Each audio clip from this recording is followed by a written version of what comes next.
What's good, everybody, and welcome back to another episode of What's Good, which is your number one mental health podcast. And today I have a very special guest, somebody who I've been following on Tic Toc for a long time, I think about a year. We have a podcast host himself, comedian, all-around great guy, Mike Kim. Mike, what's good? What's up, man? Glad to be here. Thank you for the invitation. No problem. Yeah, it's great to see when two worlds collide because, the first time I saw Mike, I was watching him on a TikTok live back in Virginia when I was, working full time, the whole forensic psychiatry thing. And he was talking about, how he blew up. And I think you were talking about living with your parents, a whole lot of details of his inner life. A very interesting guy. So I'll let you introduce yourself. Who is Mike Kim? That's a heavy question, man. Right.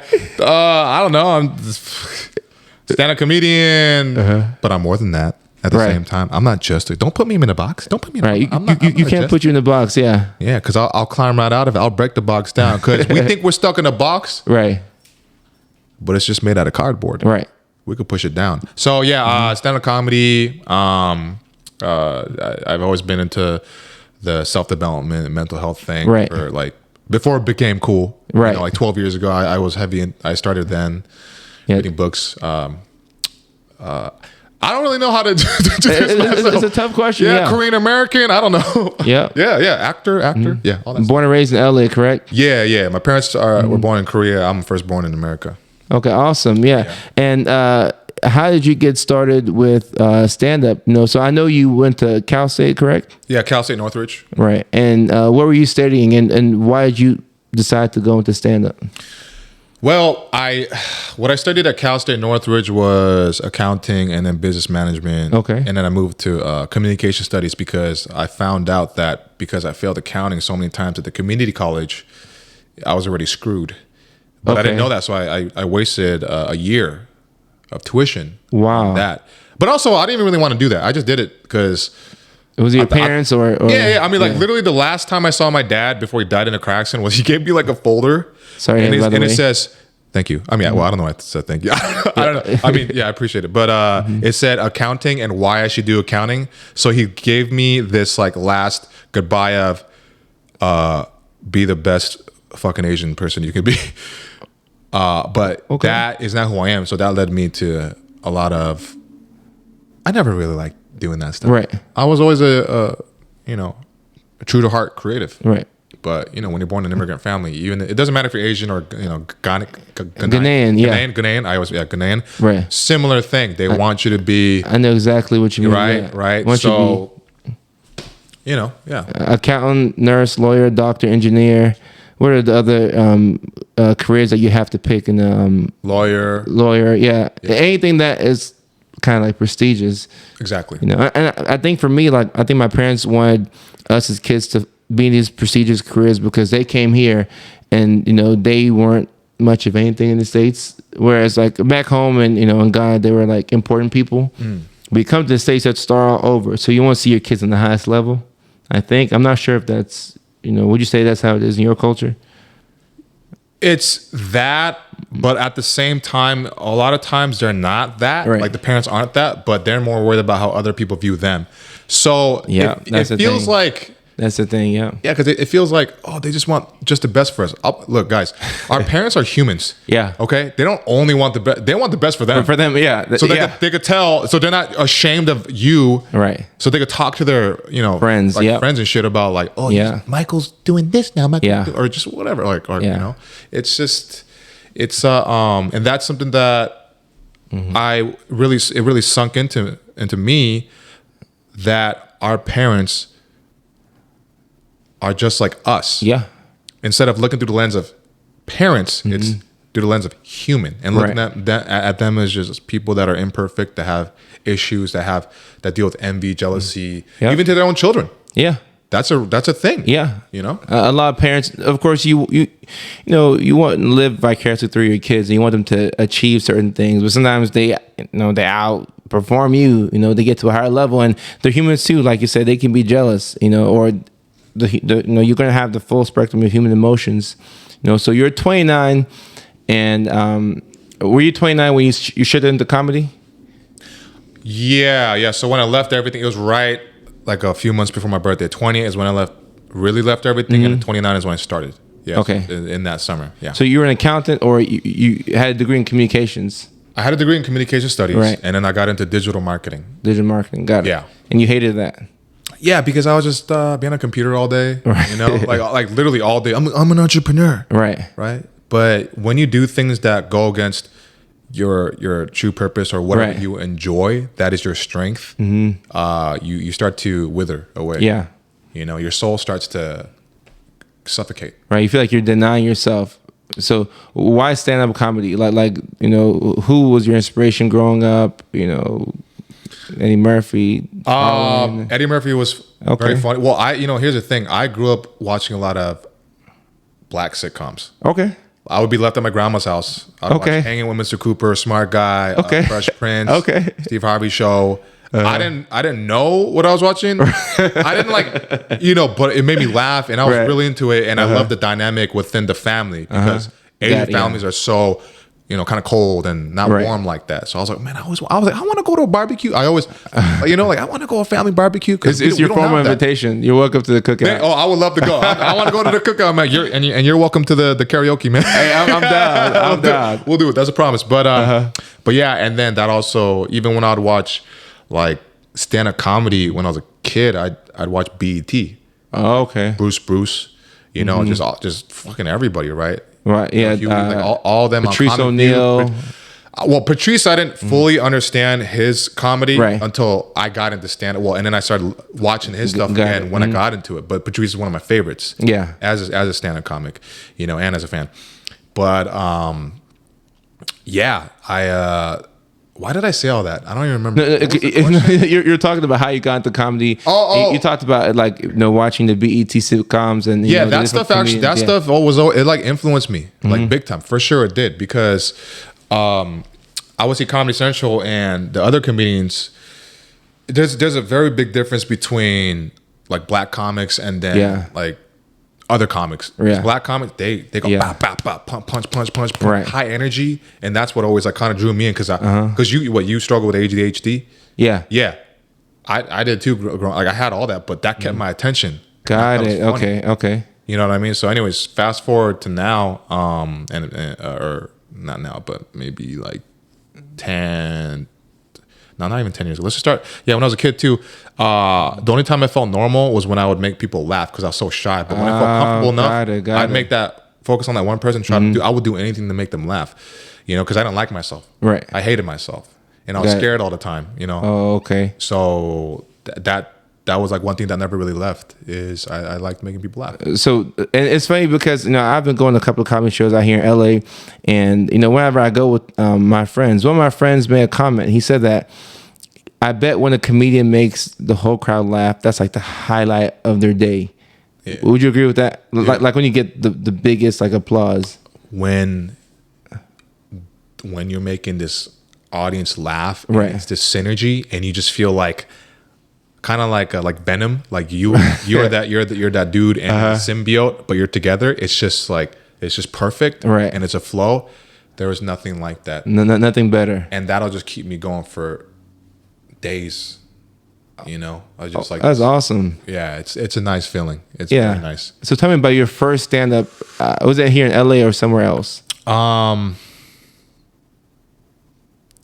on, man. Is something you want to forget, or no? I was just thinking about I went so heavily into like black comics and black sitcom, and I just like I'm wondering if people are listening saying like, oh, he's trying to just relate and be like, no, but I'm like genuinely. I remember my point for that was that influenced my comedy and how I am, because I have high energy and I hit hard. Okay, that's where I related to. So that's why I said it, guys. Okay. Just letting you know. Going back to it, the first time I did stand up, it was at Northridge. Okay. And they had an open mic night. That's where you went to school at, right? I went to Northridge. It was my last year. And it was my last year. And I've always wanted to try it, because everybody's like, oh, you should try it. Like, you're funny. You should be an actor. You should do that. And I wanted to know, are my friends laughing because they're just my friends? Right. Or am I actually that funny? Funny, yeah. So what's the best way to know that open mic strangers laugh? But that open mic ended up being like a show, essentially, because there was like 30 plus people that were just regular students. Right. That's a lot. Yeah, that was a lot. Of eyeballs looking back at you. Oh my God, man. I was 13th in line. I was number 13. And I was so scared and nervous that I went to the bathroom, I think 8 to 10 times. Wow. Just to check my armpits. Because like, I tried to pee. I kept trying to pee. I whipped my thing out and like try to pee. Like every time thinking I had to pee. But because I was so nervous and scared, I thought I was going to piss myself, shit myself, pass out, vomit, get a nosebleed, and have a headache. I thought like simultaneously, I've never felt that level of tsunami of fear, anxiety in my life. It was crazy, right? And then the 12th guy got off. And the host goes up and he's like, coming up next is he's a very funny guy. I was like, we just met. You don't know me? He's like, Mike Kim. And I was like, shit. So I'm freaking out. I get up and then there's a stage, right? Because I'm on the side and I'm walking up in the darkness and then there's the stage and there's like the line between the stage and then, where we're waiting and I'm walking. And as soon as one foot stepped on stage, all of it dissipated. I had an out-of-body experience. Somebody recorded it. I actually did very well for the first time. Wow. But there's a problem with that. I expected that to happen every time thereafter. Oh. So then like the next 5 times, well, I did okay one of them, but the next, basically I bombed on all the rest of them. And my ego couldn't handle it, so I left for a few years. So I don't really count that, which was like 2015 or 16, around there. Because I only did it like 5 times. But yeah, and then you grow up a bit. Right. You learn how to eat shit with life and how you do things. Take your L's. You take your L's because you learn through the L's. Sometimes the L's will win. Yeah. You learn more from the L's and the wins. Way more. Yeah. Way more. So then now I'm here, Now I do it easy peasy. Like I'm still learning, still got a long way to go, but it's just such habits, so normal to me. I don't, I bomb and I'm not like, oh, I'm going to quit. I'm like, and how many shows do you do a week? I do. It varies, man. It's really random. Sometimes I'll do like 3 to 4, and other days I'll have like 0. Because I'm not like, when you're not known like that, right?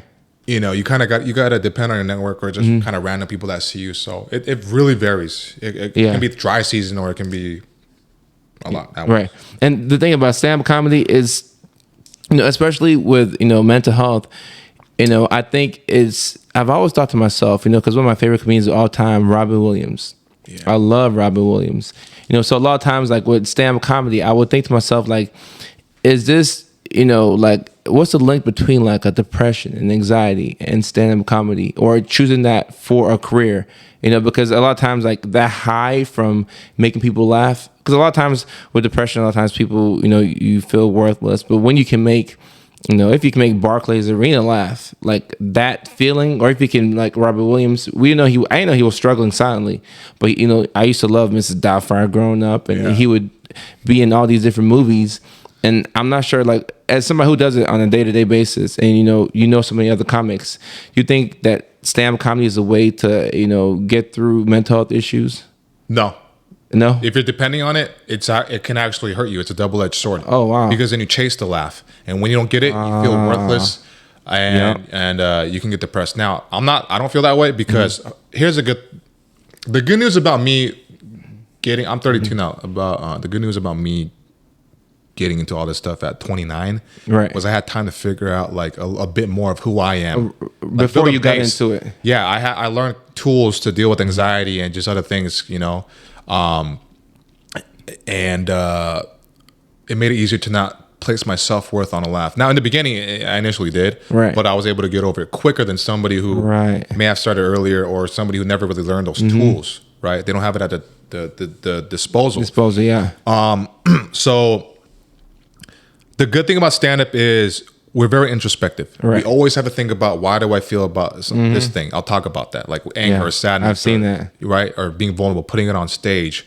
But there's a lot of insecurity that is rooted in that, because it's almost like a front of courage. Oh, got it. If they're not good with them. Right. I'm good with me. I'm shaking hands with me all the time. Now, I have bad days. Gotcha. I have bad days. But at the core of it, I built a pretty solid structure to where, like I said, if I don't get the laugh, I'm not devastated. I just learn, and then I get better from it. But there's I knew a guy who hung himself.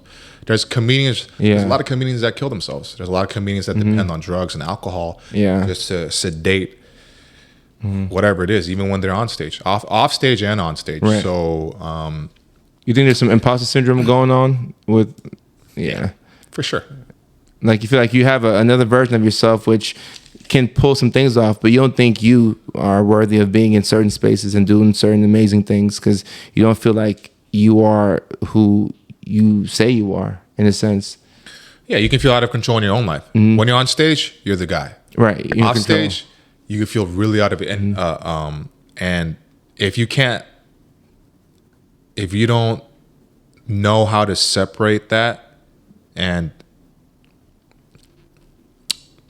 know that that's like your art, that's like your thing that you do, but that's not your whole identity. Yeah, then you can lose yourself. And I think that's with anything and anybody. Right? Yeah, I completely agree. It's easy to lose yourself, especially when you get praised for a certain thing. Because we talk about the criticism, but you can get high off your own praise. Yeah. And then when somebody says something bad about you, you're like, but I don't believe this, because you're used to getting praise over and over and over again. And in addition to being a comedian, you're also on TikTok, you know, and of course, that's how I found you. And the thing I like about your TikTok is that you say you're introspective, you're honest. And I think every good comedian, in a sense, is a philosopher. Like I look at Dave Chappelle, he's one of my favorites. Him, Chris Rock, Kevin Hart, they're like up there. And he's like a philosopher. Like he talks about certain things, and if you're not paying attention, you're like, wow, like this is like a life lesson. And I feel like you drop some free game to us on TikTok, you know, and most recently you talked a little bit about anxiety on TikTok, and that one went viral. Can you tell me a little bit about, you know, that TikTok and what made you want to post it, and what was the reaction afterwards? Yeah, there's been a thing I've been going through for, I think, a few months now, where I've been doubting my content. I've been, you know, it's Mike Kim comedy, so the whole identity thing. I felt like I had to keep posting, otherwise just comedy stuff. Otherwise people, I mean, I posted non-comedy stuff in the past, but I tried not to deviate too far from it, because I'm thinking that's who I have to be. Right. So on social media, that's more of my struggle, which is like stand up and then real life. But the social media stuff, like, you know, that's a thing that I've been working through. And what I really care about is mental health. What I care about is helping people, because I struggled with, I had massive anxiety my whole life, you know? So when I was looking through the clips of what I could post for my podcast on the TikTok, I was like, oh, I could just post this funny one. Oh, it'll make them laugh, or it'll get like, maybe it'll go viral, whatever. Ha ha ha. But I was feeling so dead with what I was posting. I'm like, and then I felt like a slave to the algorithm, the algorithm and all that. And I'm like, if you really said you're gonna be you and do what you want and die on your own sword with your social media and everything you put out there, put out the thing that really matters to you. So I put out the anxiety clip because it was very unique. My friend, improv teacher in that clip, he's 44 years old, and he was saying in his adult life he was so scared that he had such bad anxiety he couldn't pick out an avocado at the grocery store, because he thought people would think he was stupid. I never heard somebody say that in my life that I could relate to so highly. And then I talked about how I went to the same gas station for like 3 years. Because I thought people were watching me from the streets, driving like 100 feet, 200 feet away, looking at me going, what a fucking idiot. He doesn't know how to pump gas. I was terrified. I would sweat every time. I was like, oh my God, I have to pump my gas, you know? So I thought, you know what, maybe this will help or something. I don't know. And and I got to do it for me. Yeah. And for whoever, I don't know. So I posted that, and then fucking 2 million. And I was like, what the hell? It was a great video. Because that's how anxiety is. People think that sometimes people think that you have to have a reason to be anxious. And to somebody, if you have anxiety, you might laugh at that. Like, no, it might just hit you out of nowhere. And like, I've seen people do certain things like that. Go to that gas station was your safe space. You're like, okay, out here, everywhere else they'll laugh at me, but if I pull off at, you know, the Hunger or wherever, there's that one guy who he might think that I'm weird or whatever, but he's not gonna make fun of me. And you get to lean into that, and like it's almost like a coping, you know, mechanism. But I like the fact that you were transparent about it, because like online, and that's the good thing about TikTok, you know, might be the first app that people have felt okay to be themselves. True. Like, very true. You don't have to dress it up. You come on as yourself and say, I had a panic attack today. I don't know, what the hell was going on, but I hope I'm going to be okay.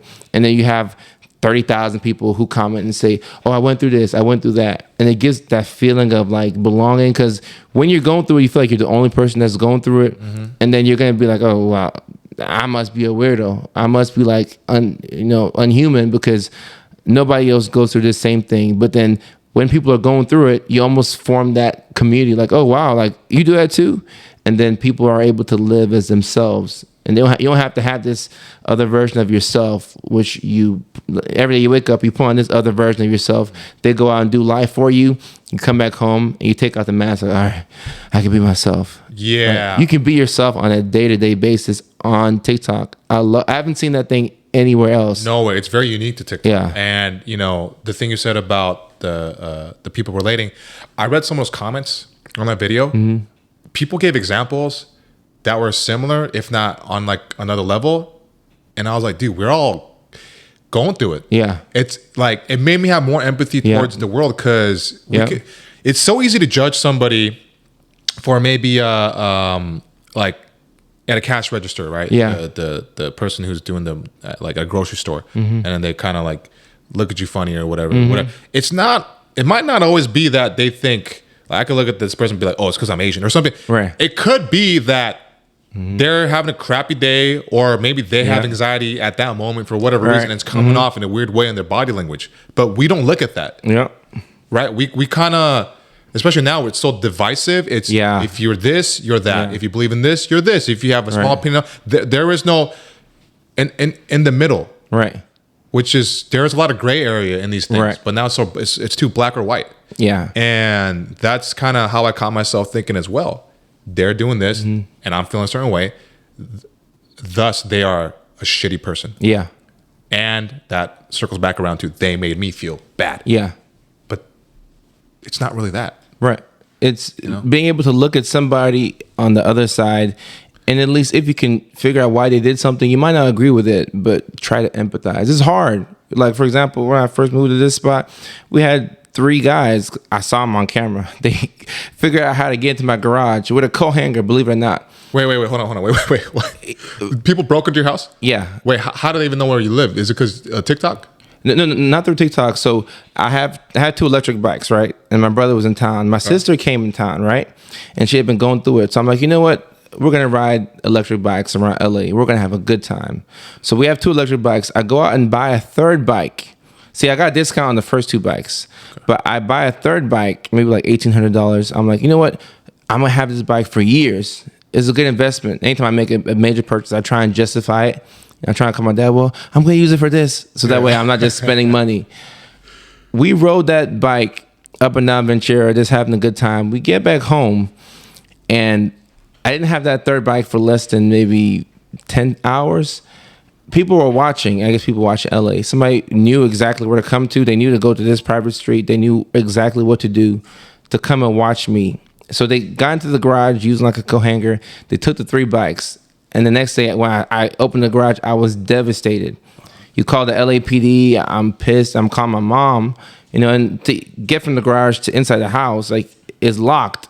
But I'm so freaking out. Like, my sister is downstairs, so I'm not feeling safe at home. I was on edge. I was anxious for like a week and a half after that.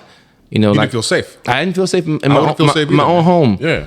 And after, of course, we didn't find the bikes. LAPD, they probably have more important things to do than to look for 3 bikes. I understand that. But I have to understand, okay, I don't know why they took the bikes. I don't know if they're trying to sell it, or, maybe they're going through it. I don't know what's going on.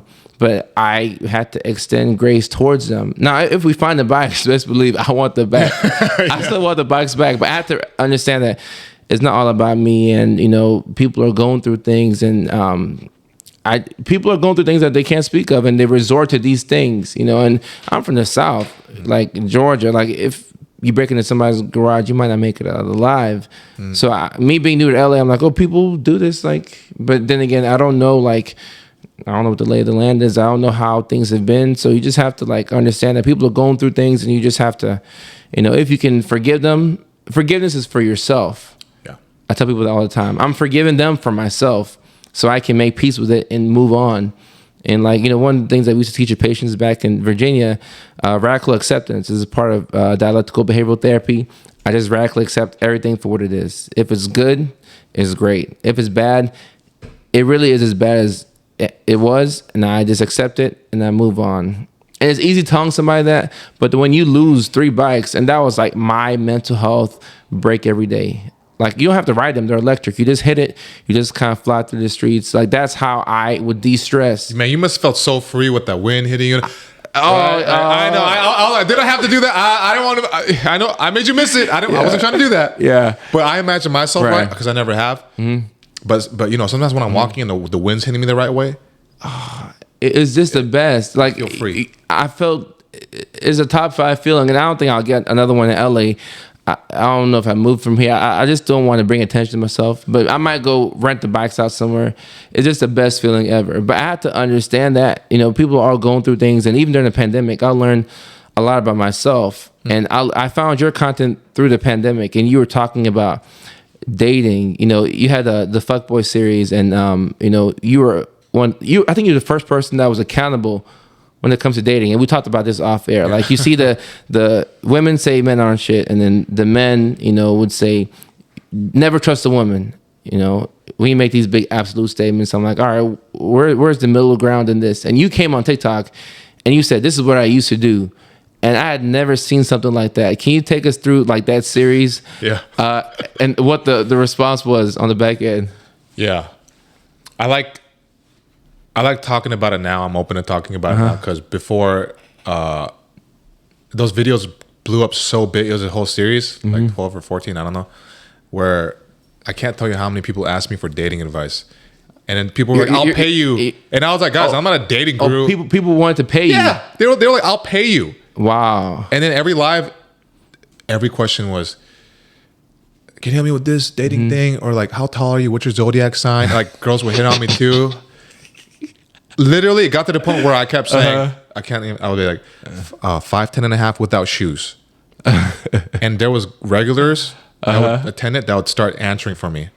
It was insane. But wow. Yeah, anyways, let's get back to the main question. But yeah, that's so remarkable. I avoided it because I was like, I don't want to be that guy anymore. Right. But now it's a perfect time because it's been so long. I'm like, let's talk about it. So how did it start? You mean, is that what you're saying? Right. What made you want to talk about the mistakes that you made in dating? You know? And before you even go, like, I thought, on the outside looking in, I thought that the pandemic is a perfect time to like recalibrate and look at everything. So, True. I don't know if it's you looking at yourself, you're like, all right, I'm going to be more open with myself and figure out how I can improve. And then you decide to share, or I don't know if you just saw somebody or you just figured out, I'll just put it out there. Well, yeah, I worked on myself at the same time because we had no choice but to face ourselves. Right. In seclusion, solitude, right? But it's because Gary V was saying, hey, document, put out things, put out just whatever, right? Be real, be truthful. And I was getting sick of trying to be funny with random content. So I just decided, okay, what's one big way I can help people? And I was brainstorming and I remembered I have a lot of friends that are girls that kept talking to me about these guys they would date. And it was like, literally everything they would talk about all for like every girl, it was like 5 different scenarios or something like that, like just the same scenarios just with different guys, and I had to keep repeating the answer. So I saw it was like a case study. Right. And then I realized every time they'd be like, how do you know? And I would always say, because I did it. Right. I did that. And I give an example of how I would manipulate or like do whatever like bullshit fucked up thing to, make them fall in love or like, go out on a date with me, something stupid. And then I say, you know what the best way I can help a ton of people at once is through the internet. So there's TikTok. So I was like, why don't I just share my story, give one thing about how I used to like be manipulative to women so I can help them defend themselves from these tactics. Right. These like verbal jujitsu tactics, right? And by that point, I didn't really have that many followers, right? Barely had any followers, maybe like 5K. And then I posted like, and I was hesitant. Right. I was like, everybody's gonna think I'm an asshole, jerk, whatever. And then I said, you know what, man, this is my truth. I'm gonna be accountable and hopefully help somebody. Post it. Don't check my TikTok till the next morning. Wake up with thousands upon thousands of people following me. Every time I refresh, hundreds and hundreds, like every second, hundreds. And I was like, what the hell is going on? So I got rewarded for admitting I was an asshole. Right. Right. But people can feel the genuine authenticity of it. Yeah. That's what I learned. I was like, fuck, you can do that? And people like that? Even if they are, like, I had girls say in the comments, I don't really respect what you did, but thank you for posting this. Right. which is fair. It's true. Right. So that's, shout out to Gary Vee. Yeah. You put it on yourself. You didn't do it as, all guys do this or women do. You said, this is what I used to do. You use anecdotal experience. I did this and it wasn't right. And you learn from it. And it's kind of like, I think it's cathartic for you to get that out there. Because now it's like, that's the one thing that people might hold against. Like, he was a fuckboy or he did this. But now it's like, I used to do this and I'm moving past it. And you became, the funniest thing is you said you became a dating coach. People were trying to pay you for it. No, I didn't become one. They were trying to make me be one. They would ask me questions and I answered hundreds upon hundreds of dating. Maybe more. Honestly, I think it might even be in the thousands. I'm not even kidding, because I used to live stream like when we couldn't do anything. I would live stream for like 8 hours, like 6 to 8 hours, or maybe 10 hours a day, and answer the same questions and try to help people. And I got after hours and hours of that, I got so tired of being pinned as this dating guy that I just never did it again. And people were begging for it, and I said, and here's the thing: we were talking about this off camera too. If you stick to like a thing that's kind of trending, right? It'll make people keep following you. But it got to a point where I felt so trapped. I was hating myself. And I don't want to keep answering dating questions or how tall I am. Right. Or my zodiac sign. Right. So I was like, you know what? If it takes me even longer to grow, I don't even care anymore. Let me talk about anything else. And then you're being real to yourself. Because I think there is a link between like comedy and dating advice. Because when I go to comedy shows, people are always talking about horror stories or a bad date or something like that. And even Patrice O'Neal, I think he had his own show in a sense, like a relationship show, I think. With the Black Phillip show. And actually, Patrice O'Neal is the original, quote unquote, red pill, a godfather of red pill. He was talking about all these things. Oh yeah, dude, if you go to his content, he was like one of the first guys to talk about it before it was even known as a thing. It was like a secret thing before. So he's a godfather of red pill. Dude, if you go to YouTube and I did not know that. Like how to talk to girls or whatever, you're gonna hear people copy him. And there's comedians now that copy the way he talks about women on stage, which is like quote unquote red pilly. Right. Everybody's trying to emulate him and act like they know, but his was from experience, and also because not know that. Wow. Because he had another friend. Oh God, I feel so bad not remember his name, but he was on his podcast as well. But he's one of the OGs as well as a comic, and he was a former pimp, so he would talk to Patrice about that too. So he knew the game as well, right? And yeah, now it's wow. I did not know, because I know a little bit about the red pill, but I did not know that Patrice was the godfather of it. I think he was before. I think Patrice was before his time. I'll say he's one of the godfathers. I would say. Yeah, okay, I think he was before his time. I don't know how his content would have worked today with cancel culture. Oh, he would have. You think he could have survived today? The way he talks, because he was so unapologetically him to the point where it actually would hurt his career. Like just so. Mm-hmm. A part of me wants to say he would get canceled, but honestly, canceling, you can only really get canceled if you put yourself in a position to get canceled. Yeah. Like if you're in Hollywood and you have to have a squeaky image, you can get canceled. Yeah. But if you're like Andrew Schultz, he cannot be canceled. Right. Because he has a dedicated fan base who loves him for just saying whatever he wants. Right. And he's not Hollywood. Right. So you can't cancel him. Right. Is he based in New York, I think, or? I don't know. He's somewhere. He's everywhere. He's just not in the but you can't, because even if people try to cancel him, which they have, you can't cancel him. All right. Like, And to go back to the red pill thing, what are your thoughts on it? Because I've had guys, ask me all kinds of questions from that up until semen retention. Are you familiar with semen retention? Yo, I was about to spit this Gatorade all over you. I was this close to spitting it on your mic. You can't throw that out there while I'm sipping the drink. I waited to. I just waited for it to say semen retention because I think guys are impressionable, and for me, looking at it as a clinician and as a mental health advocate, they say every 3 out of 4 suicides are by men. So there's this silent struggle amongst men where men don't have a safe space to talk about their issues. Women have talk shows, friends, things where they can. Talk about their issues and it's cathartic for them. But for guys, there's no safe space. What are your thoughts on the red pill, or like who should the 18-year-old male be listening to today? Honestly, man, like there was a point too months ago where I fell into the red pill trap because like I was just like, you know what? There's things that just philosophies that kind of make sense to me, right? And then I watched too many videos, and it fucked me up. Like bad to where I was like, yo, women don't know what the fuck they're talking about. It was like a bad. I didn't think like that before because I have a lot of friends that are girls. But that's how a lot of the red pill guys talk. Got it. And there's a danger in that because that's stupid.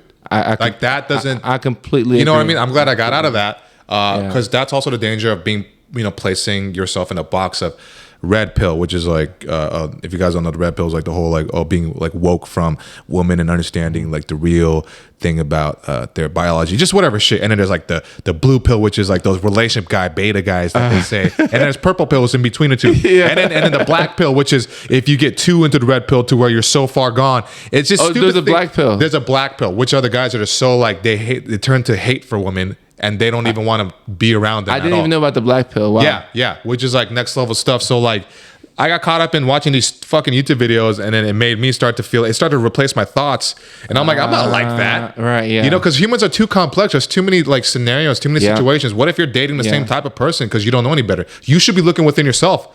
Because you're recreating the pattern from your childhood too. Because you could be seeing like a shitty relationship between your parents, and you recreate that because that's pretty much all of us. We recreate these things that it's up to us as adults to break out of, instead of just saying it's a woman's fault, it's a man's fault. Right. What if you hold yourself accountable and say it's your fucking fault? Yeah, because it is your fault. Because you're still choosing it. Yeah, nobody's holding you down and being like, love me and be in a relationship with me. Otherwise, fucking, I don't know, you'll be forever alone. No, we make these decisions, right? You have to be accountable. Accountability is the fucking key to freedom, happiness, and being able to let go. Because if you keep pointing fingers, it can lead to that black pill shit I was talking about. So anyways, the red pill, the 18-year-olds, I had a lot of people hit me up too saying, when I was doing the Confessions of a Former Fuckboy series, a lot of younger kids, they were like, guys, how do I be a fuckboy? I want to be a fuckboy because girls aren't like, I'm being normal, nice, and they don't even like respect me or like me. And I'm like, no, that's the wrong way. You got to learn from, you need to get rejected. You need to learn through this pain so you can develop this like grit. And as you grow as a man, to be this like guy who is attractive, but also somebody who likes themselves. I was like, do you like yourself? They're like, no. That's why. Yeah. If you don't like yourself, if you don't respect yourself, how are you gonna attract someone who likes and loves themselves? Because you're not. Right there. You're not. So that's why majority of guys, I'm gonna say majority, I don't care, resort to manipulation because instead of an indirect communication because they don't think they're good enough to be them. I agree. I completely agree. And you might have a future as a dating coach if they pay the right prices. Is it circling back around, but not as the fuckboy right anymore? But the thing I like is that that's the answer. I think, like I really want to hear from the red pill, and I want to hear from the women who don't like it. The answer, I think, is somewhere in the middle. Yeah. And it's about you and yourself. Do you like yourself? Have you worked on things that happened in your childhood trauma? Because a lot of times, for the first time that people will be exposed to the fact that they have childhood trauma is when they get into a relationship, and then you're like, wow, I didn't know that I had commitment issues. My parent left me at a young age, but it didn't click till you got into that relationship. So if your girl leaves you, or even vice versa, if your boyfriend leaves you and your girl, then you're like, oh wow, this happened in my childhood and it's triggering for me. Yep. I didn't work on some of these things with friends or with a clinician or therapy, and now I enter into this relationship and it's getting ugly. And some people learn to love each other by hurting each other, and then you take all that trauma and you try to make a relationship work,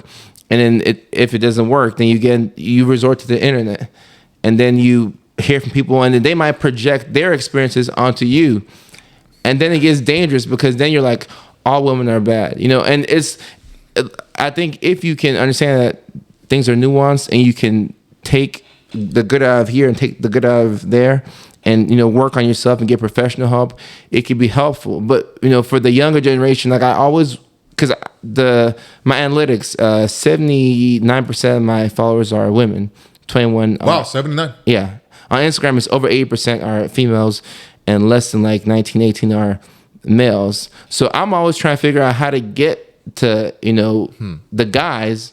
I mean, I have over 1 million followers, but it's easier for me to get to the women than to get to the guys. But for the guys, like you have Juice WRLD has a song called "All Girls Are the Same." So if that's your favorite artist, or if that's a song you listen to all the time, you're gonna subconsciously think that all girls are the same. So if you do meet that person who's the love of your life, you can't accept that blessing because you're like, oh, all girls are the same. And she's coming to like love you, but in your head, you're like, I know what's coming. You're projecting, yeah. Yeah. And God, there was this recent podcast Joe Rogan had with his name's like Jason something, but he was talking about this because this is a thing I actually had I think he's in his 50s. He's been married for a while. He has to ask his wife to remind him to hold her hand because he didn't grow up like that. Even me in public, I had a hard time sometimes holding like hands. Yeah. Not because I don't want, like, not that I don't love her, but I never saw my parents do that. So I have a very hard time being intimate. And those things we see, it really stays with us for a long time. That's a good point. That's a great point. Because she was like, his wife was like, but if I have to remind you, that's not love. He's like, no, it's not. It's I love you, but it's not like, it's not in my literally like the DNA or blueprint of me because that's not what I was trained. I don't know that. But I want to learn. I want to do it for you because that's how you feel loved, and I do love you. It's just that I don't think about that. That is perfect, and that's why it's so important to communicate. Maybe over communicate to your partner. Figure out who you are. Because like the way I grew up, I've seen my parents kiss once, and it was like a little middle school kiss, like a quick peck. Like I'm about to run back to homeroom, And I'm like I'm like, Dad, you got 6 kids. Y'all are doing more than kissing, but I never grew up in that environment. So like, even for me, I was just like you. I had to learn how to be intimate in the relationships. So like I wouldn't like holding hands because like I need my space, but I never saw my parents do that. And it's the small things. Like I never saw my mom pay at a restaurant. Even if my dad didn't have his wallet, she would slide the card under the table because like culturally, like the man leads, so the man must pay. The check needs to come the man's way. So she would slide the card under the table so that he could have the pride of paying. And then when I'm growing up, I'm dating a girl from Louisiana, and then we break up, and she's like, "Oh, you wanted to manipulate me? You wanted to pay for it?" I'm like, "I didn't know. I'm 21. I didn't know what the rules are." So it's so. I think a lot of things stem back to your childhood, how you were raised, and how you see the world.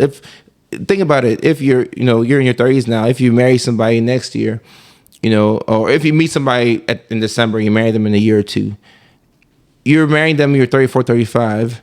You've known yourself for 35 years. They've known you for 2 years. All of a sudden, you have to live life with this woman, and she's going to have, know everything about you. This is your partner for the rest of your life. You're making this big decision. You know somebody for 2 years. That's not really rational, right? Yeah, it's very short amount of time. Right. I'm just using that time frame, but it goes back to do you know who you are? It boils down to do you like yourself? Yeah, cause I love that. Look, I'm not gonna demonize any of these whatever beliefs of red pill, whatever. Okay, there's positives in everything, but I will say the common denominator I've seen in a lot of the guys that follow it is that they need to do more work within them instead of for a woman, right, or to get laid. Yeah, that is where the resent comes from. Yeah, because you don't get a thing from them, so then you start to hate them. Right, you resent them, and you try to do things all for them,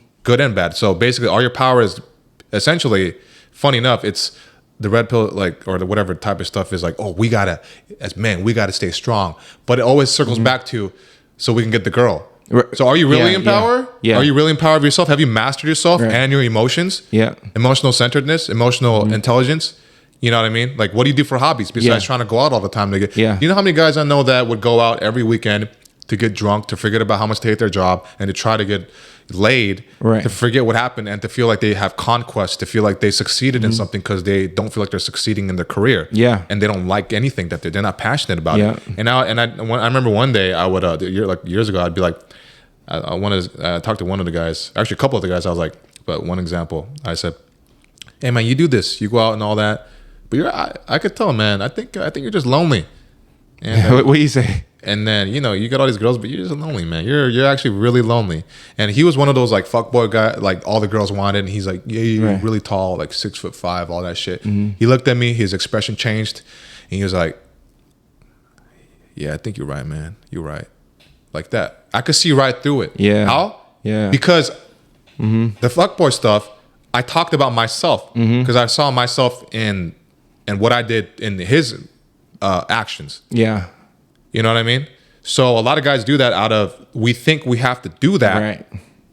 A lot of times to get daps from the homies. Yeah. Yeah. Oh, good Yeah. shit. Good shit. Yeah. Yeah. For what? Yeah.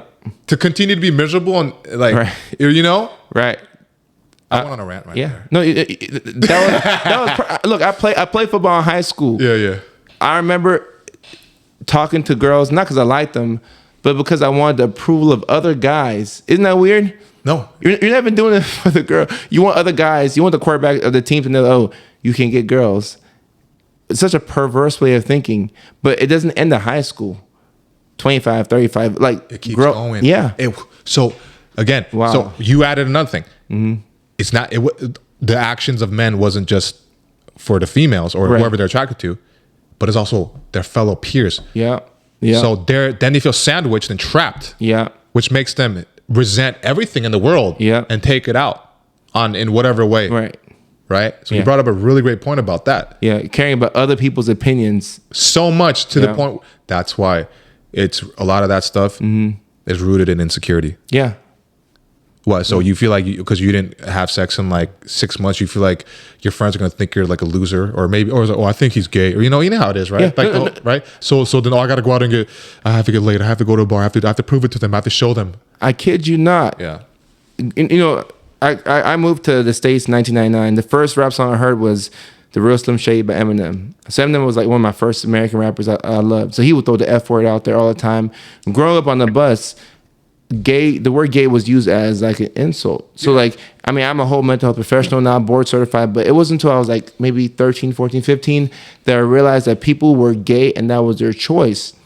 But you know, when you have this locker room culture or with the boys, with the fellas, you would use gay as an insult. But now, like, we've come to realize, or back then I realized, okay, this is somebody's sexual preference and it's not who they are. And it's okay for them to be this way, and it's okay for me to be this way. Yeah. You know, and I think we have to speak more about insecurities as men. And it goes into everything, even into dating, because as men, we never talk about things. We play it off. We say, oh, I'm fine. But the same way you look through that guy and you saw yourself in him, and he admitted that he's not happy. You know, and like what happens when you use the pickup lines or whatever, you know, they teach you to do when you buy those courses. Yeah. When you use it and it works, and then what? You still haven't worked on yourself. Do you like yourself? Dude, I used to do pickup all the time. Before stand up, I did pickup. I had a what does group that mean? there was a group like pickup, like walking up to random chicks, get their numbers and get dates and stuff. I started with that So you started. So before stand up. how's that? I'm not familiar with that. So basically, well, here's the thing. A lot of guys, though, when they do it, I've seen the guys I was hanging out with in the past do that. They would have like gambits. They would have set lines, like Wow. like scripts. They would memorize scripts for if they say A, So they're say, actors. Go to B. Yeah. I didn't do that, but I saw that. They'd always be like, excuse me, can I get your opinion on something? And they would say that to every girl. What do you think about broccoli being dipped in mayonnaise or something like that? Something stupid. And they had whatever. It's crazy. That's stupid. So I know what you're getting at. They don't know themselves once they get the girl. And then they always post like, oh, she broke my heart. Yeah, because you don't even fucking... You're an actor. You're a robot. So what I did was I would just, because no girls were talking to me, so I was like tired of it. So I went out to just talk to girls. Like I tried to have conversation. You know, I don't think there's anything wrong with that. Because that's no different than me talking to another guy, a stranger. Right. It just made me get better at socializing. Right. You know? So, I mean, I only called it pickup because it's like a associated word with that, I guess, to make it easier. But really, I called it more of approaching. To help me get out of that fear of rejection of women. And then I learned to be accountable from that because I'm like, can I really hate on them for rejecting me? I can't. It will boost your confidence. It could be so many, it boosts your confidence, but you also get used to rejection. I think men, 18-year-olds, however young you are, whatever, you need to be friends with rejection. Yeah. Rejection and accountability leads to a growth. And then that's true freedom, which, and people can feel that. Yeah. People can feel that and they want to be around that. Yeah. You know, I love that. I think that's what needs to be done for and people of all the things, and it makes you get more courage to try things that you really want to do. Yeah, maybe you always wanted to juggle, but you're worried that your friends are going to think it's like you're like a loser. Like, look at you, clown. Well, what? All right, call me clown. And then after a while, you got real good. Right. They thought, you dropped it. You suck. 6 months later, you're crushing it, and they're like, dude, John's pretty good at that. Yeah, that happens all the time. Yeah. But you have to try it. And for you with your stand-up career, you know, would you say that your dad's proud of you for what you've accomplished so far? No, because he died 10 years ago. But if he was here, I know. Yeah.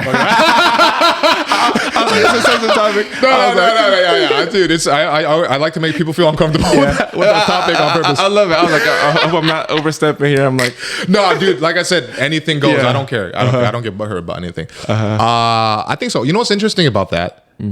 Because that's hard to answer, but I can answer it in this way. So I have an uncle. On my mom's side, he's a doctor. Okay, and he would never acknowledge me. Never acknowledge me. Okay, well. Because I was like the black sheep of my whole family. I was never like the smartest one. I'll never get good grades. Never had a great job. Every year he'd ask me for Christmas or whatever or what is it, Thanksgiving, holidays. What do you doing for work? And every time I try to answer something to appease him, digital marketing. But now I'm working with.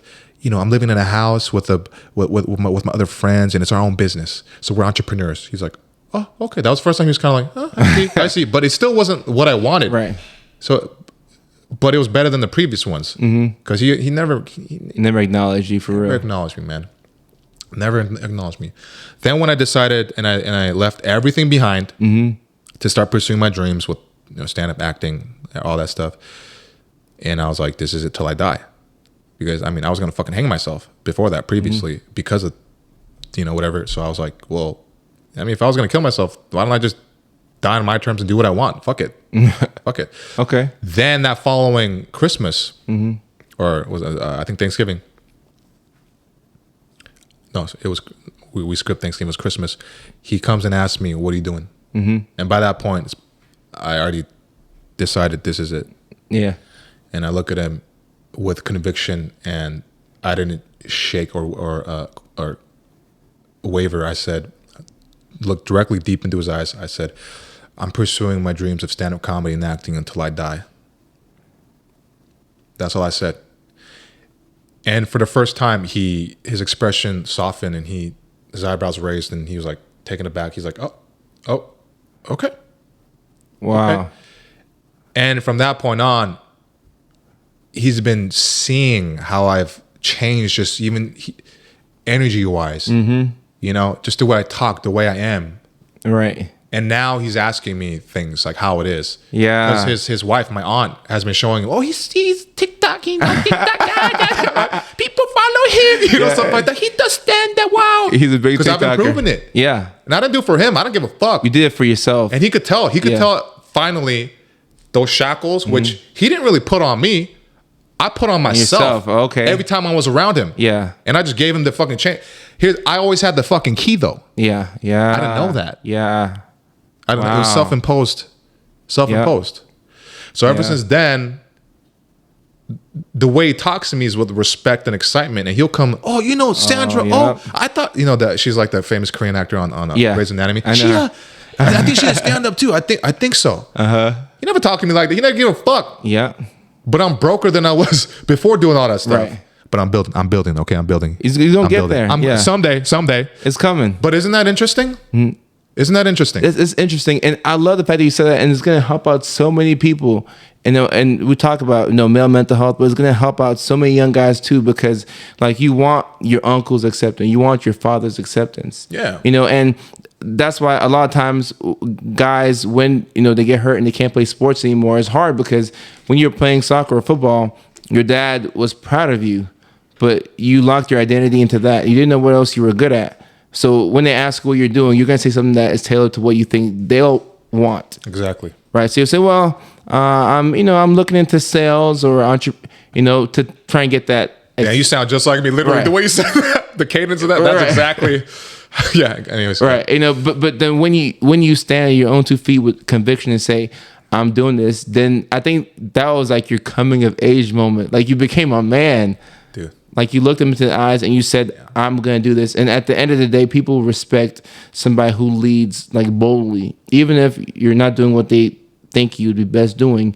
Just the fact that you have that courage, it takes a lot of courage to do that. Mm-hmm. A lot of courage to do that. That's amazing. Wow. Yeah. And then, when you, and I feel like I need to touch on this. I talked about things. We talked about the anxiety. Right. I would run on the highest levels of anxiety, the crippling anxiety. But once I started to make decisions for myself like that, right, 90% of that resting anxiety went away. Because I'd always be running on anxiety, like sitting. I'd freak out. Mm-hmm. I no longer have thoughts of suicide. Period. At all. Okay. I used to think about suicide every day, like up to 29, every day. Okay. Wow. I don't think about that at all, which is crazy. Respect. Wow. Because I feel in control of my life for the first time. I can't control the results, right? But I'm controlling my actions. I'm controlling what I want to do. I love that. I embrace the fact that, I told myself when I started this, pursuing my dreams, for 10 to 20 years, I don't care if nobody knows who I am. It's probably gonna take that long. Wow. If ever. And I'm fine with it because I need to do something for me. Wow. Fortunately, it's accelerated a little bit due to TikTok and some of the things, you got hundreds of thousands of followers. But, when we make decisions for ourselves, and not just because we're trying to appease our parents, that can alleviate a lot of these feelings of depression. Because I don't think depression is just a thing that just forms by itself, like just depression. Right. It can be a cocktail of things that can lead to that feeling of that can resemble depression. The resentment towards your parents or the world because you feel like you don't got like because you feel out of control or because you don't like yourself or just a bunch of things that combine to equaling helplessness, which leads to the feeling of depression and the symptoms of that, which is, I'm speaking more for myself, but I really feel like it's a common thing that a lot of people go through, because we're so worried about how people perceive us. No, you definitely touched on it. Helplessness, like when we're doing a psych eval, we ask about helplessness and hopelessness. And when I was in school, I learned from a psychiatrist that hopelessness is the hallmark sign of suicidal ideation. All your best moments are in the past. So there's nothing to be hopeful for. Damn. So there's nothing more to look forward to. So anytime you're talking to a patient, we would gauge, their desire to live. Like, are you hopeful for anything?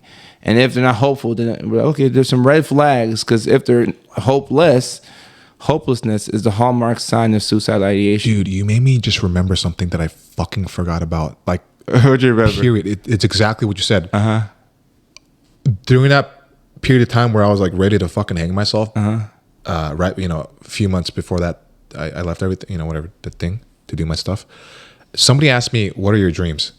I couldn't even conjure up a fucking fantasy. Wow. Like, I couldn't make a thing. I couldn't even make one up. I was like, my mind was blank. Yeah. I can believe that. So you're right. It is the hopeless fucking hopelessness. Yeah. If you ask me now, I can answer everything. I couldn't even think of one little thing. Yeah. I couldn't even tell you, I want $1 million. I couldn't even think that. I hit hopelessness. To the max. Damn. No, that's crazy. It's like your best moments are in the past. Anytime you think of anything good, is about stuff in the past. There's nothing to look forward to. So the unlock is helping them to realize that they have things that they can look forward to. And with the anxiety, I learned that, when you want to be perfect too much, that can make you more anxious. Like, you have to allow yourself to make mistakes.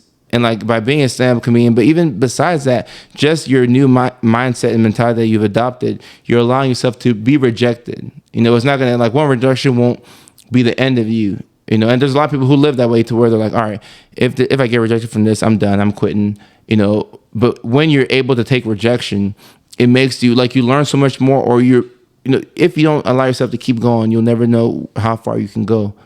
You know, Dude, so I used to think that we were supposed to be miserable until we died. I thought that was a normal thing. I thought where'd that come from? Is that maybe how, like, your parents just seeing the way I what I saw in my life, and I was like, and that leads to what's that thing called where we live and we die? What, it starts with an N. And nihilism or nihilism. Yeah, nihilism. That led to, you know. I forgot why. Is that something that you adopted during the pandemic, or? No, it built up to the age of 28. Okay. Before the pandemic. Before you were living in your truth. Before I was living my truth. Yeah. I'm going to be honest, man. I think that, and you got me thinking about this right now. I think if the pandemic hit right when that happened, like before I became to even think about living my truth. Yeah. I think I don't know if I'd be here, man. Wow, because things were open back then, like years ago, so I could do things, and like make the mistakes and try to like figure it out, you know. But like now, it's crazy because like now rejection is fun to me. I like feeling like that. Oh man, that sucked. Yeah, but I embrace that knowing I'm gonna get better. Right. It doesn't mean I feel the rejection and then I'm just like I'm just like, fuck, that sucked, and my brain is retrained to think, oh, I'm gonna get better. Yeah, so it's exciting after I kind of go through it for a little bit. Yeah, you know, that's a great way to be. I heard a Mike Tyson quote. I'm not sure if I told you this off air, but he said that if there's not a chance of him massively failing at something, he won't do it. And I adopted it. I thought that was fantastic. Because if there's not a chance that I could fail, why am I? I want to know that I could fail with this thing before I do it. Because it's too easy if I know I'm going to do it. So like that's your way of like pushing. How you became a doctor? No. I mean, that was my parents pushing me. but luckily for me. Hey, that's honest, man. That's real. You could have easily lied. No. They pushed me. Put in your book. Right. They pushed me, but it got to the point where, like, once I got into the mental side of things, I'm like, okay, I enjoy doing this. Yeah. And even for me, like, I had to walk away from making hundreds of thousands of dollars to come to LA. Like, I don't make nearly as much as I made. And like trying to tell them that, hey, I want to do social media. Like, my mom still calls to this day and she's like, Coach, are you okay? Like, can you pay your rent? Because she doesn't know about, like, you know, social media. So I'll say, no, mama, no, I got this cool campaign with the CDC. I'm doing this. And she's like, oh, you sure? Because like the way we grew up Section 8, food stamps, you know, in Nashville, Tennessee. Like, so I remember the first of every month being excited, you know, because we get money on the EBT card.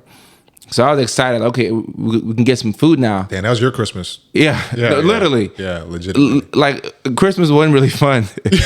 It wasn't until 1 year the Salvation Army was doing like a program for low income families, and then they had like a wish list. So I wrote down a Game Boy SP, and I got a Game Boy SP, and I got Pokemon Yellow, one of the Pokemons, and that was like the best Christmas ever. Did you get it? Yeah, I got it. We're talking the square one, right? That flips. Yeah. SP. Yeah. What color? Purple. No. It was a black and white Game Boy SP, not the advanced. The advanced had the light. But it's a square version. It pops. That's the SP, right?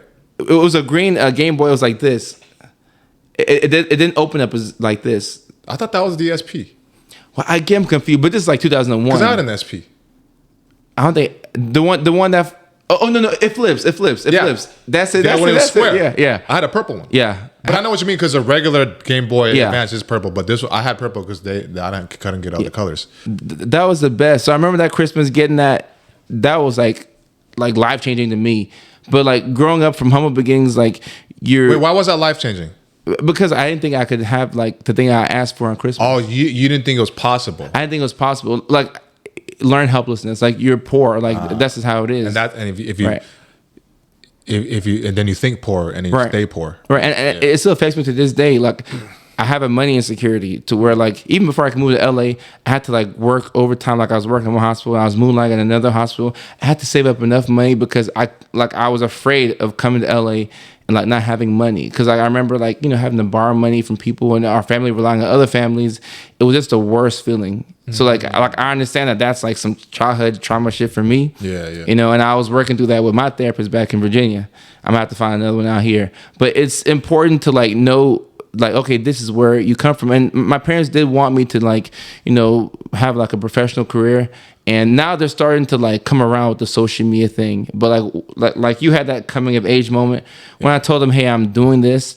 They had no choice but to respect it. And you know, I'm at the point where my dad knows that, okay, if I don't want to do something and I choose to go this way, he's like, all right, I don't know what Kojo's doing, but he's been right so far. He knows something that we don't know.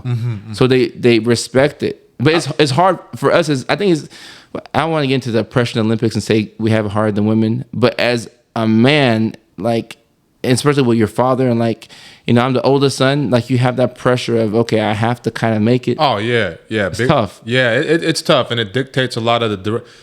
I mean, and then that goes back into, you know, a human not doing what they want, and then misery and blah blah. You know, it's just fucking feedback, negative feedback loop. You know, and then you said coming to age, living. Yeah. I feel like I'm living for the first time in my life. Yeah. And it's fucking amazing. I've never been excited to live. I love and that. see what the future brings. I have no idea.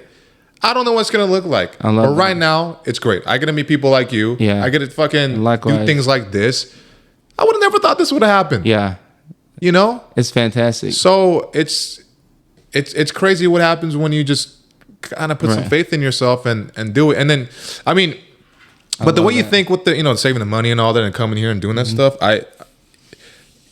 but you're still breaking out of that like fear base, because you did it though. You're out here and you're doing shit. You're right.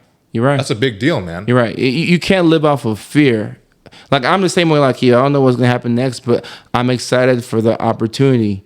You know, and living for yourself too is nice, and people don't have that option. And I think, you know, you have these quotes that go around online where it says, do the things that make you happy. And I agree, but I kind of disagree, because if you did everything that made you happy, you wouldn't force yourself to grow. You wouldn't take a chance. You'd be comfortable. Right. If you're in discomfort, you'd be comfortable in discomfort. Yeah. Exactly. And then you can never get to this liberated, like for you to get to, people don't know about the heartbreak, the depression, and a lot of times when you, I had a coworker of mine, he told me this quote, it stuck with me. He said that when you win with other people, but when you lose by yourself. Very true. You know, so when you go through all those lowlights and you're figuring it out, you have to do all that to get to this point, but it's worth it. And people who are back there are like, okay, I don't know if I can make it over here, but I'm like, you have to go through these things and get over the hump. You know, but like you never really get over it. Like it's like a process every single day. Like you have to choose to be committed to being rejected, you know, to not getting certain opportunities, and you'll get the next one. You know, like that mentality, like even as you're talking, I'm always learning from everybody that I come across. Like I'm always trying to figure out how to lock into that mentality a lot. Yeah. And I think with something we need to clarify for the people watching this or listening to this is, when I say I'm happy, I don't mean I'm like in this complete state of ecstasy and bliss. Yeah. Okay. It's not like that. It's not like that. It just means I'm good with me. Right. And I have to face obstacles every single day. I face myself every day. But I just, and there's days I don't want to do it. Yeah. But I know on the other side of that is growth and satisfaction, you know? Yeah. Right. So there's a difference. Yeah. But that does ultimately equal joy. Like to me, joy is being good with yourself. Yeah. Ultimately. It's like a state of contentment to where like you're still pushing, but like you're at peace. Yeah, you're at peace with what we're doing. I mean, once in a while you're like, am I doing the right thing? Yeah. But that just means you gotta reel it back and think about, okay, is there something else I care about that I need, that maybe I didn't talk to my family enough or something, right? Like that's when you kind of pull back and always checking in with yourself. Yeah. Which is very important, especially, well, not especially, but just in general. Yeah, no, I agree. Like there's no better time. I mean, now with the post-COVID world, when we're still kind of in it, like there's no better time to be checking in on yourself every single day. Like you said, it's an everyday thing. And Deion Sanders had a quote where he said, he asked the question like, "Are you at peace when you don't get the things that you want?" And that was big for me. That's a great quote. Yeah, because like when you get like, you're a comedian, so when you have a show where people are laughing, or when your podcast is doing great, you're getting more hundreds of thousands of followers on TikTok. It's great, but what about when it's a slow week or a slow month or a slow 3 months? Are you I want to do that a lot. Right. Yeah. So it's like, it's almost like, with these social media platforms, sometimes they love bomb us. They give you a whole lot of followers, then they pull it back. And you're like, oh snap! I gotta figure out how to. That's so true. Are y'all gaslighting It's a me? high. It's a high. It's like it's a high. It's a huge dopamine high where tons of people are following you. And even for me, like I have to ground myself every single day and say, hey, if I have a regular day or have a video that doesn't do well, be okay with what I'm doing. And a lot of times we're harder on ourselves than other people. So it's like I learn more from the losses than the wins. So I've come to embrace the losses, because like, and even I'm at the point where it's weird now. If I'm winning too much, I get a little uncomfortable. I'm like, this is kind of weird. Yeah. Like my first day in LA, I came here to look for places, with friends, we're going to be in the house in Orange County. I woke up that morning and I had a voice message from Demi Lovato, and she was like, oh, I love what you're doing as a content. I'm like, this is not real life. So I came on a high. Crazy. Right. I came on a high, and then the situation with people I was living with didn't work out. And I had to learn that, hey, you're not going to have all these, you're friends with celebrities. Like, it's not going to happen like that. You're going to have lowlights too. So I'm happy that, we had the struggles with the first living situation for me. It didn't work out because you learn so much. So I think and you living your best life, which is your most authentic life, is helpful to the kids who are watching, because they don't know that like happiness is losing some days and winning some days, but being okay with the fact that you still want the chance to keep going, Exactly. It's exciting to see not just what may come, it's what can I handle.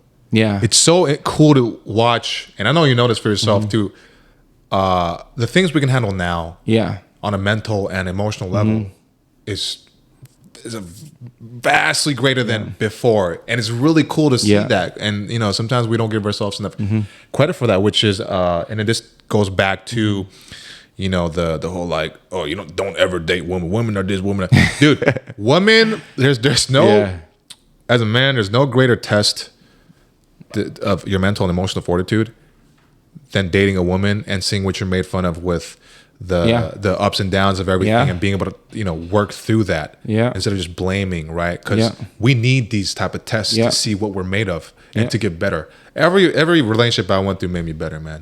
Everyone, even if they were quote unquote toxic, it wasn't 24/7 toxic, right? Also I added to it too, but ultimately you learn and you get better and you grow. What if it was a win? What if I just married her and then we just kept staying together? Is that really a win? I don't know. Would I have learned? Would I have improved? I don't know. Right. Who knows? I mean, this is some other like alternate universe stuff that we don't need to get into, but right? Comic book fans out there, what's up? I'm not really religious anymore, but I believe in the universe. And I believe, look at it for whatever you think.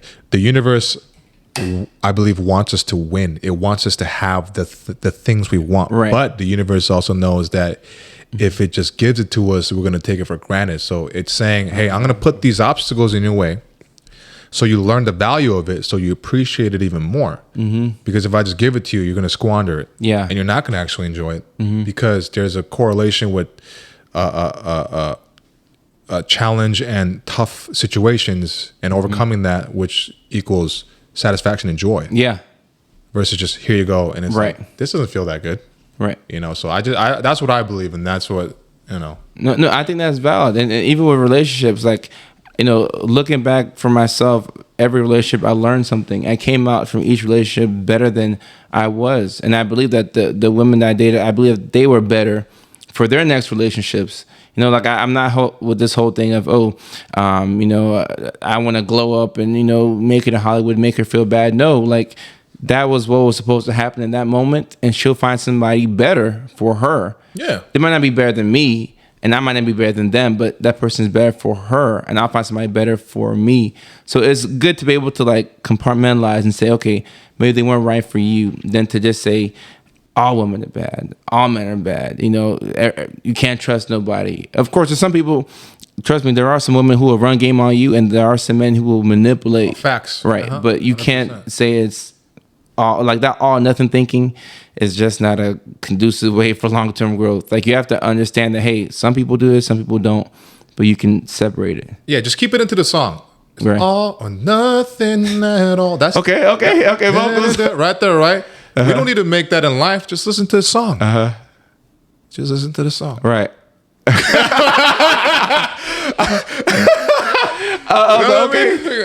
Luther Vandross in here. Okay. Yeah. Oh, I love Luther Vandross. Mm-hmm.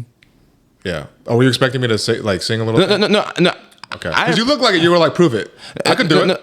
I'd rather. You know that song, I'd rather? Let me hear. Okay. I'd rather have bad times with you than good times with someone else. I'd rather be beside you in the storm than safe and warm by myself. I'd rather have hard times together than to have it easy apart. I'd rather have the one who holds my heart. Okay. Yeah, Luther. Rest in peace, Luther Vandross. That was good. Rest in peace. You have so many talents. I didn't know you could sing. I love singing. I love karaoke, man. Yo. See, that's the coolest thing about LA. Nobody just does one thing. Like, I go to the restaurant and lady be a waitress, she'll be an actress, she'll be a producer. You know, she'll have a podcast. Like, people do so many things out here. Yeah. I respect that. It's random. That's awesome. Okay, so to wrap it all up, what all do you do? You know, we got the stand-up comedy, we got the podcast. Where can people find you at? So my social handles is the same for everything for YouTube, TikTok, Instagram, Twitter, whatever. It's all under Mike Kim Comedy, MikeKim Comedy, one word. And my podcast is called The Set Breaker. You'll find that on YouTube, iTunes, Spotify, and all audio streaming platforms. And yeah, it's a good listen. It's kind of like this. We just go casual, in and out, awesome. Deep, naturally funny, whatever, blah, blah, blah, blah, whoop, whoop. Check it out. Yep. And y'all, that's Mike Kim once again. Thank you so much. I appreciate it. Thank you, brother. Thank you. We almost missed a handshake for a second. That would have been bad. I'll be like, cut, edit. Right. Let's do it again. You know? Yes, sir. We got it, though. We got it. Appreciate you, man. Thank you so much. Thank you. They let me on my own when I was in the stick.